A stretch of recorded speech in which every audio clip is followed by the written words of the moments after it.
مثل نوره كمشكاة فيها مصباح. بسم الله الرحمن الرحيم. اللهم صل على سيدنا ومولانا محمد وعلى آل سيدنا ومولانا محمد وبارك وسلم. العطور المجموعہ فی ذکر النبی الحبیب صلی اللہ علیہ وسلم. چھٹی مجلس نبوت تا ہجرت، دعوت اور کار نبوت کی اہلیت، خلوت اور ذکر و فکر یہاں پر بیان کیا گیا ہے. حق تعالی شانہ فرماتے ہیں قل هذه سبیلی ادعو الی اللہ علی بصیرۃ انا ومن اتبعنی. ترجمہ، کہہ دیجیے اے محمد صلی اللہ علیہ وسلم، یہ ہے میرا راستہ، میں تم کو وصف بصیرت و مشاہدہ و رویت قلبی و تصدیق ایمانی کے ہوتے ہوئے اللہ کی طرف بلا رہا ہوں، یعنی دل کے یقین کے ساتھ اور بصیرت کے ساتھ. اور اسی طرح میرے تابعین بھی بصیرت و مشاہدے سے لوگوں کو دین اور ایمان کی طرف بلاتے ہیں. امام ربانی حضرت گنگوہی رحمۃ اللہ علیہ فرماتے ہیں کہ اس آیت سے معلوم ہوا کہ مشائخ جو تابع ہیں رسول اللہ صلی اللہ علیہ وسلم کے، ان کو بصیرت و وحدانیت و عظمت خداوندی کی معرفت تامہ، یعنی مکمل اللہ کی معرفت، یہ ضرور حاصل ہوتی ہے، ورنہ نیابت رسالت کی خدمت کا انجام دینا اور رشد و ہدایت کی طرف مخلوق کا بلانا صحیح نہیں ہو سکتا. دعوت کی تاریخ شاہد ہے کہ مذکورہ بالا صفات، یعنی اوپر جو بیان کی گئی وہ صفات، ان کے حصول کے طریقوں کے ساتھ جس میں خلوت اور ذکر و شغل وغیرہ کرایا جاتا ہے، حاصل کیے بغیر جس کسی نے بھی دعوت کا کام محض ظاہری علم اور مطالعے کی بنا پر کیا، وہ یا تو فتنے کا باعث بن گیا یا اس کا اثر جلدی ختم ہو گیا. البتہ حقیقی داعیان کے ماتحت بطور کارکنوں کے اگر کوئی محض اپنی اصلاح کی نیت سے یہ کام کرے تو کوئی خطرہ نہیں. جیسا کہ مثال ہے کہ استاد جماعت میں کسی ہوشیار بچے کو حکم دیتے ہیں کہ تم یہ سبق ساری جماعت کو بار بار پڑھا دو، یاد کرا دو، تو اس بچے کو اپنا سبق خوب یاد ہو جاتا ہے اور دوسروں کو بھی نفع پہنچتا ہے. یہ گویا کہ استاد کے کام کی معاونت ہوئی. خلوت، ذکر و فکر. امام ربانی حضرت گنگوہی رحمۃ اللہ علیہ فرماتے ہیں کہ نبوت جناب رسول اللہ صلی اللہ علیہ وسلم میں پوشیدہ تھی، چنانچہ خود ارشاد ہے کہ میں نبی تھا اور آدم علیہ السلام ہنوز روح اور بدن ہی میں تھے. اور ایک روایت میں آیا ہے کہ پانی اور مٹی ہی میں تھے. بس جب اس عالم ظاہر میں نبوت کا ظہور چاہا تو خلوت اختیار کی، ما سوا اللہ سے انقطاع فرمایا، یعنی اللہ کے علاوہ جو چیزیں ہیں ان سے قطع تعلق قطع فرمایا. جناب رسول مقبول صلی اللہ علیہ وسلم نے نبوت سے 15 سال قبل سے خلوت کو پسند فرمایا اور غار حرا میں ایک دو ہفتہ عبادت کرتے ہیں. وہ عبادت صرف ذکر و فکر ہی تھی اور انوار کا مشاہدہ فرماتے تھے. حضرت جابر بن عبداللہ رضی اللہ عنہما سے روایت ہے کہ جناب صلی اللہ علیہ وسلم اس غار میں ایک مہینہ تشریف رکھتے تھے. حضرت شیخ الحدیث مولانا زکریا رحمۃ اللہ علیہ حضور اقدس صلی اللہ علیہ وسلم کے حالات میں خلوت کے بارے میں تحریر فرماتے ہیں کہ نبی کریم صلی اللہ علیہ وسلم کی نبوت کا زمانہ جوں قریب آ رہا تھا، آپ کو خلوت اور تنہائی زیادہ پسند ہوتی گئی. اکثر آپ ستو اور پانی اپنے ہمراہ لے کر مکہ مکرمہ سے 3 میل پر کوہ حرا یعنی غار حرا میں تشریف لے جاتے تھے اور کئی دن تک وہاں تنہائی و یکسوئی میں قیام فرماتے، اللہ تعالیٰ کی حمد و ثنا اور تسبیح و تحلیل میں مشغول رہتے. جب توشہ ختم ہو جاتا تو تشریف لا کر دوبارہ واپس چلے جاتے اور کئی دن وہاں گزار دیتے. رمضان المبارک میں اپنے اہل و عیال کو بھی لے جاتے اور تمام رمضان وہیں گزار دیتے. نبوت سے 6 ماہ قبل آپ کو سچے خواب بڑی کثرت سے نظر آنے لگے تھے، جو صبح کی طرح روشن ہوتے تھے اور صاف طور سے پورے ہو جاتے تھے. بسا اوقات پہاڑ کی آمد و رفت میں آپ کو السلام علیکہ یا رسول اللہ کی آوازیں درختوں اور پتھروں سے سنائی دیتی تھی. اسی دوران میں جبکہ نبی کریم صلی اللہ علیہ وسلم اس خلوت نشینی اور تنہائی کی عبادات و ریاضات کی وجہ سے بار وحی کے متحمل ہو گئے، یعنی وحی کے بوجھ کو اٹھانے کے قابل ہو گئے، تو ایک دفعہ حضرت جبرائیل علیہ السلام سورہ اقرا کی شروع کی آیتیں، یعنی اقرا بسم ربک الذی خلق خلق الانسان من علق اقرأ وربك الاکرم الذي علم بالقلم علم الانسان ما لم يعلم. ایک ریشمی کپڑے پر لکھی ہوئی لائے. اس میں اختلاف ہے کہ رمضان المبارک کا مہینہ تھا یا ربیع الاول کا اور کون سی تاریخ تھی. حضرت عائشہ رضی اللہ عنہا سے کسی نے دریافت کیا کہ حضور اکرم صلی اللہ علیہ وسلم آبادی چھوڑ کر جنگلوں میں تشریف لے جایا کرتے تھے؟ انہوں نے فرمایا ہاں، آپ ان وادیوں کی طرف تشریف لے جایا کرتے تھے. ایک مرتبہ آپ نے صحرا میں جانے کا ارادہ فرمایا، یعنی ڈیزرٹ میں، تو ایک سرکش اونٹنی میرے پاس بھیجی اور کہلوایا کہ اس کو سواری کے واسطے تیار کر لو اور اس کے ساتھ نرمی کرنا، زیادہ سختی سے نہ پیش آنا، اس لیے کہ نرمی ہر چیز میں زینت پیدا کر دیتی ہے. عوام الناس میں کام کرنے سے جو دل پر اثر پڑتا ہے وہ خلوت ہی سے دور ہوتا ہے. اللہ تعالیٰ کا ارشاد سید المرسلین امام المتقین صلی اللہ علیہ وسلم کو ہے، ان لک فی النہار سبحا طویلا واذکر اسم ربک وتبتل الیہ تبتیلا. آپ کو دن میں لمبا شغل رہتا ہے، یعنی دن میں لوگوں کو سمجھانا، ملاقاتیں اور دعوت و تبلیغ کا شغل رہتا ہے، اس لیے بلا واسطہ مناجات و ذکر اللہ کے لیے سب سے الگ ہو کر کچھ وقت کے لیے خلوت کی ضرورت ہے. سورہ الم نشرح میں ارشاد فرمایا فَإِذَا فَرَغْتَ فَانصَبْ وَإِلَىٰ رَبِّكَ فَارْغَب. پھر جب آپ فارغ ہو تو محنت کرو اور اپنے رب کی طرف دل لگاؤ.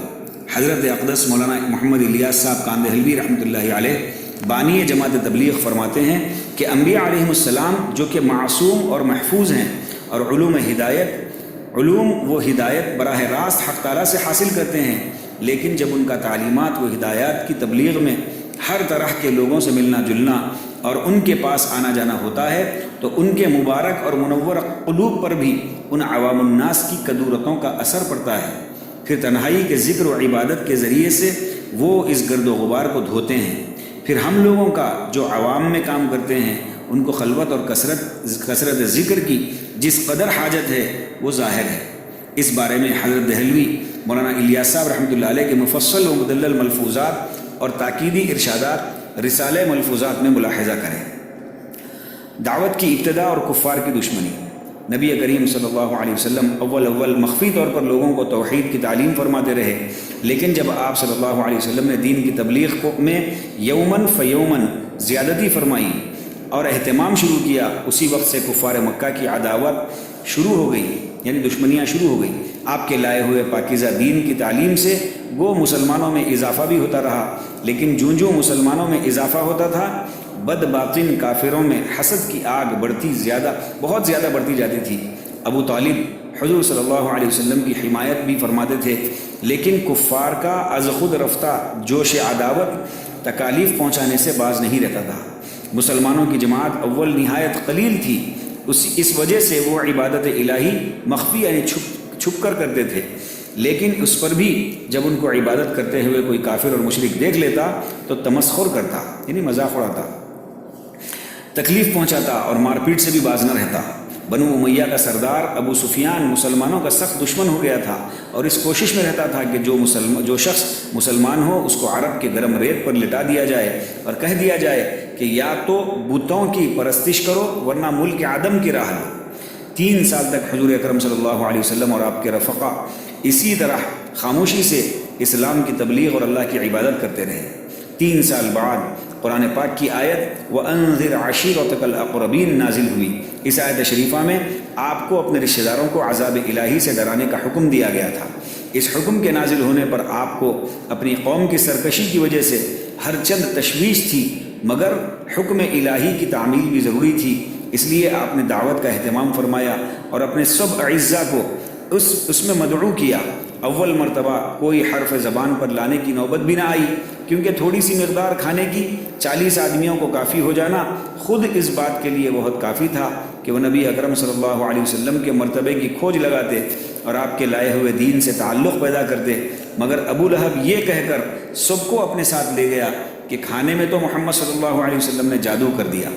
نبی کریم صلی اللہ علیہ وسلم نے دوسری مرتبہ پھر دعوت فرمائی اور سرداران قریش کو مدعو کیا اور کھانے کے بعد آپ نے نہایت پیارے الفاظ میں نصیحت فرمائی اور توحید کی ترغیب، شرک سے نفرت دلائی. مگر کمبخت ابو لہب نے ایک قہقہہ لگایا اور کہا کہ ابو طالب، تمہارا یہ بھتیجا جو تم کو اولاد سے زیادہ پیارا ہے، تمہیں یہ کہتا ہے کہ میری اطاعت کرو اور میرے تابعدار بن جاؤ۔ یہ کہہ کر سب نے مذاق اڑایا اور قہقہا لگاتے ہوئے چلے گئے، حتیٰ کہ آیت کریمہ فاصدع بما تؤمر واعرض عن المشرکین نازل ہوئی۔ اس آیت میں آپ صلی اللہ علیہ وسلم کو علی الاعلان تبلیغ کا حکم ہوا، تو آپ کوہ صفا پر تشریف لے گئے اور کفار کے سب قبائل کو نام بنام پکارا۔ عرب کے دستور کے موافق سب جمع ہو گئے، تو آپ صلی اللہ علیہ وسلم نے اول ان سے دریافت کیا کہ اگر میں اس بات کی خبر دوں کہ عن قریب تم پر کوئی دشمن حملہ کرنے والا ہے اور اس پہاڑ کے پیچھے چھپا ہوا بیٹھا ہے، تو تم لوگ میری تصدیق کرو گے؟ سب نے بیک زبان اقرار کیا کہ ہم نے تمہیں جھوٹ بولتے ہوئے کبھی نہیں دیکھا، اس لیے ضرور سچا سمجھیں گے۔ تو آپ صلی اللہ علیہ وسلم نے پھر عذاب الہی سے ڈرایا، مگر وہ کفار جو ابھی ابھی آپ کی صداقت کا اقرار کر چکے تھے یہ سن کر ہنس پڑے۔ ابو لہب نے غصے میں آ کر کہا کہ تیرے لیے ہلاکت ہو، کیا اسی لیے ہم کو جمع کیا تھا؟ العیاذ باللہ۔ مجمع وہاں سے منتشر تو ہو گیا، مگر جگہ جگہ آپ کی ایذا رسانی اور تکلیف دہی کے منصوبے شروع ہو گئے۔ جس سے جو بن پڑا وہ اس نے کہا، وہ اس نے کیا۔ ابو لہب کی بیوی جو ابو سفیان کی بہن تھی، وہ جنگل سے کانٹے لا کر آپ کے راستے میں بچھاتی تاکہ رات کی آمد و رفت میں آپ کو تکلیف پہنچے۔ آپ کی 2 صاحبزادیوں کی نکاح ابو لہب کے 2 بیٹوں سے ہو چکے تھے، ان کو ہر طرح سے تکلیف دی جاتی اور بالآخر لڑکوں سے کہہ کر ان کو طلاق دلوا دی تاکہ آپ کو اور بھی تکلیف پہنچے۔ ابو طالب ہر چند آپ صلی اللہ علیہ وسلم کی حمایت کرتے تھے، مگر اول تو وہ تنہا، دوسرے وہ خود اس نئے مذہب سے علیحدہ تھے۔ ایک مرتبہ کفار کا بہت سا مجمع اکٹھا ہو کر ابو طالب کے پاس گیا کہ آپ یا تو محمد صلی اللہ علیہ وسلم کو ان باتوں سے روک دیں ورنہ ہمارے حوالے کر دو کہ ہم خود ان سے نمٹ لیں گے۔ ابو طالب سخت متحیر تھے، حیرت میں تھے، نہ آپ کو چھوڑ سکتے تھے کہ باپ کی آخری وصیت اور آپ کے اخلاق و کمالات اس میں مانع تھے، نہ کفار کے بار بار آنے والے وفود سے انکار کر سکتے تھے۔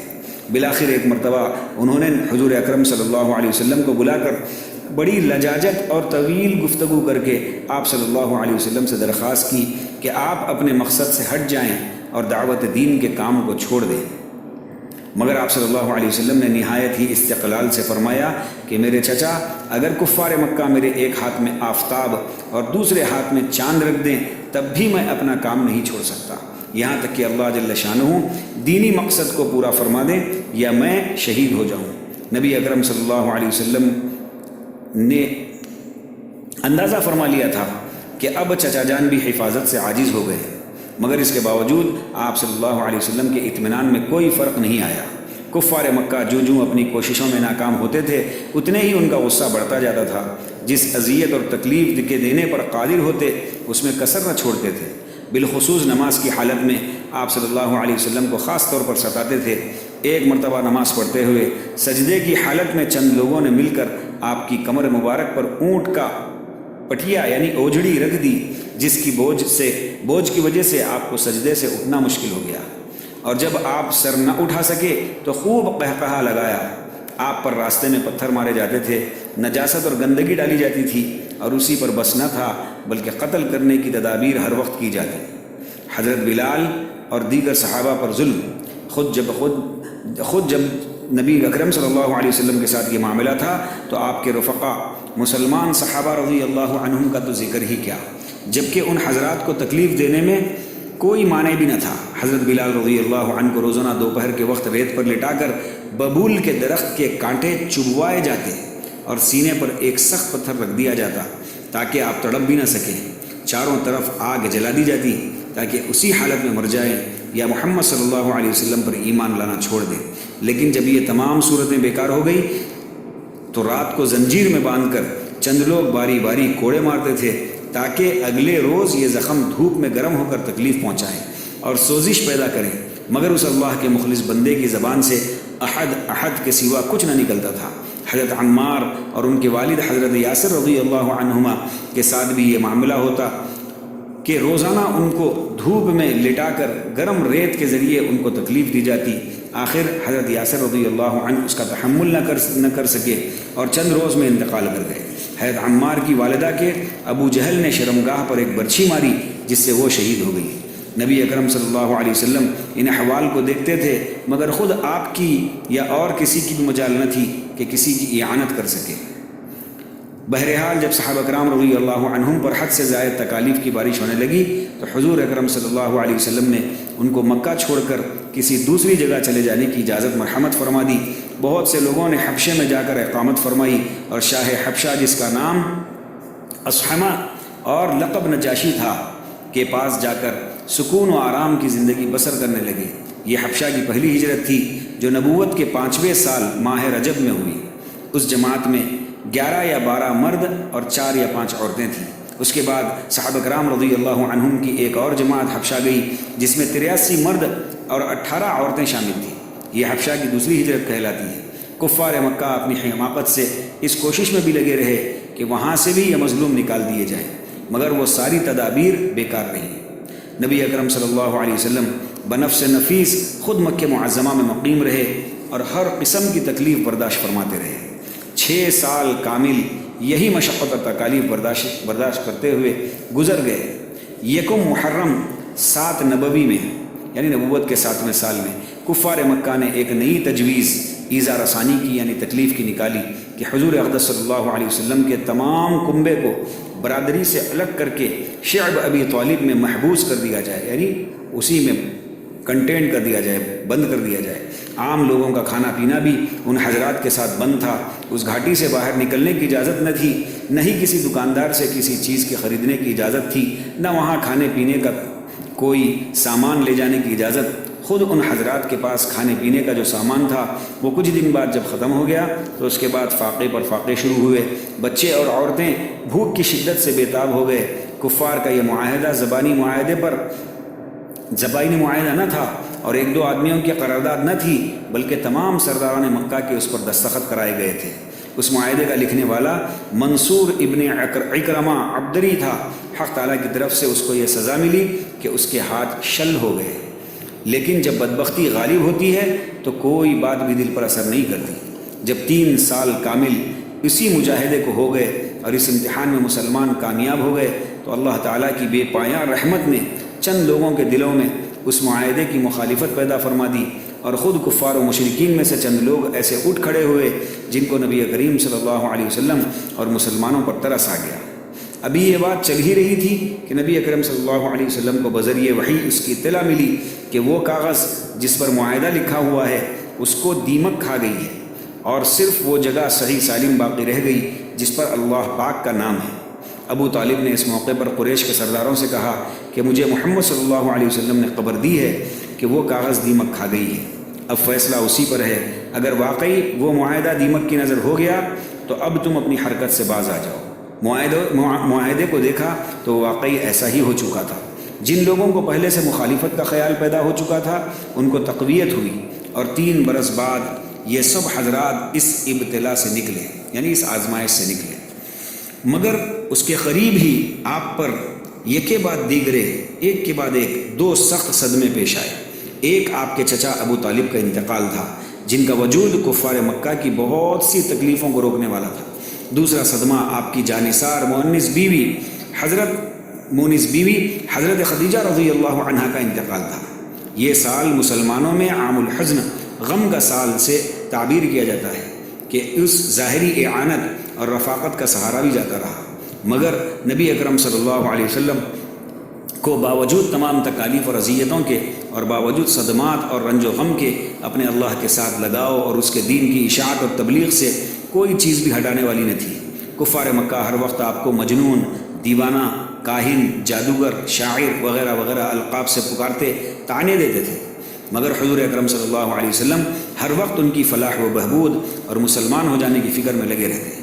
کوئی مصالحت کی گفتگو ہوتی تب بھی آپ کا جواب یہ تھا کہ مصالحت صرف ایک صورت سے ہو سکتی ہے، وہ یہ کہ تم مسلمان ہو جاؤ اور اللہ پاک کی عبادت کرنے لگو، مگر ان لوگوں کی طرف سے اس پر قہقہے لگے، مذاق اڑایا جاتا۔ خاص شہر مکے سے جب آپ صلی اللہ علیہ وسلم کو مایوسی ہوئی تو آپ نے مکے کے اطراف میں تبلیغ شروع فرمائی اور ہر قبیلے سے جا کر اللہ کے دین میں داخل ہونے اور اللہ کے پاک رسول کی مدد کرنے کی درخواست کی، مگر ان لوگوں نے بجائے اعانت اور مدد کے صاف انکار کر دیا اور مذاق اڑایا۔ طائف میں جب آپ صلی اللہ علیہ وسلم نے اللہ کے دین کو پھیلانے کا ارادہ فرمایا تو وہاں کے سرداروں نے نہ صرف آپ کا مذاق اڑایا بلکہ بچوں اور شہر کے اوباش لوگوں کو آپ کے پیچھے لگا دیا کہ آپ کو اینٹیں ماریں اور پتھر برسائیں۔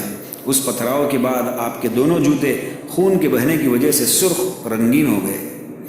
اللہ جل شانہ کے یہاں ہر مجاہدے پر اس کے موافق انعام ملتا ہے، اور اللہ کے راستے میں جس قدر قربانیاں دی جائیں اس کے موافق ثمرہ عطا ہوتا ہے۔ یہ قصہ خود اپنے اندر بہت بڑی قربانی اور مجاہدے کو لیے ہوئے ہے۔ حضور اکرم صلی اللہ علیہ وسلم کے ان مجاہدات کا ثمرہ وہ تقرب الہی ہے جو معراج کے نام سے مشہور ہے، کہ یہ تقرب اولین و آخرین میں کسی کو بھی نصیب نہیں ہوا۔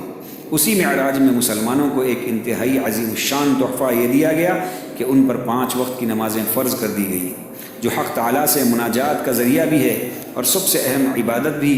مگر افسوس ہے ان لوگوں پر جو احکم الحاکمین کی بارگاہ کے تقرب سے منہ موڑ کر چند کوڑیوں کے مالک اور چند لمحوں کے حاکموں کا درباری تقرب ڈھونڈنے کے لیے اپنا جان و مال حتیٰ کہ اپنا دین بھی قربان کر دیتے ہیں۔ اللہ سبحانہ وتعالی ہم تمام کو نبی پاک صلی اللہ علیہ وسلم سے سچی پکی محبت، عقیدت، اطاعت اور اتباع نصیب فرمائے۔ نبی صلی اللہ علیہ وسلم کی سنتوں والی زندگی ہماری زندگی بنانے کی اللہ توفیق نصیب فرمائے، اور آپ صلی اللہ علیہ وسلم کی ہر طریقے کو اپنی زندگی میں 24 گھنٹہ والی زندگی میں اپنانے کی توفیق نصیب فرمائے۔ وآخر دعوانا الحمد للہ رب العالمین۔